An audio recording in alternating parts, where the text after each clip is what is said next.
Imagine this. You're walking towards the person you've wronged more than anyone in the world, someone you haven't seen in 20 years.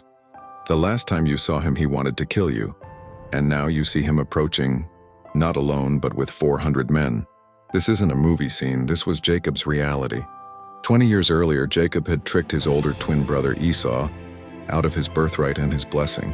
He fled for his life and built a new one far away. He got married, had children, and became incredibly wealthy. But now God has called him to go back home, and that means facing Esau. Jacob is terrified. He spends the night before wrestling with an angel, a moment that leaves him with a permanent limp but a new name, Israel. As the sun rises, he looks up and there he is, Esau with his personal army. Jacob's heart must have been pounding out of his chest. He immediately goes into crisis mode, arranging his family in a strategic, almost heartbreaking way. The servants and their children go first, they're the most expendable. Then Leah and her children.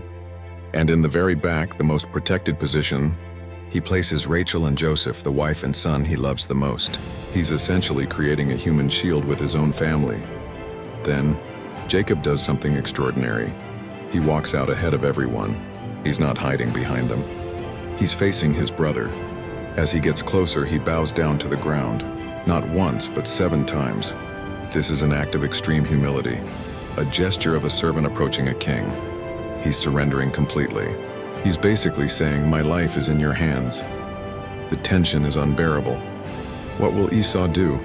Will he command his men to attack? Will he strike Jacob down himself? But what happens next is one of the most beautiful moments of reconciliation in all of literature. Esau doesn't draw his sword. He runs. He runs to Jacob, throws his arms around his neck, embraces him, and kisses him.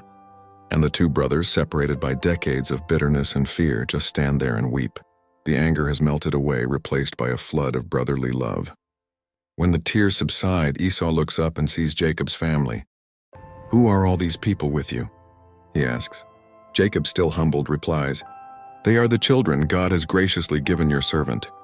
One by one, his family comes forward and bows before Esau. Then Esau asks about the massive herds of animals he'd seen on the way, gifts Jacob had sent ahead to try and appease him. Jacob says, "They are to find favor in your eyes, my lord." But Esau, the man Jacob thought would be consumed by rage and vengeance, just says, "I have plenty, my brother. Keep what you have for yourself." Jacob insists, saying, "Please, if I've found favor, accept this gift. Because seeing your face is like seeing the face of God now that you've received me so favorably." It's a powerful statement.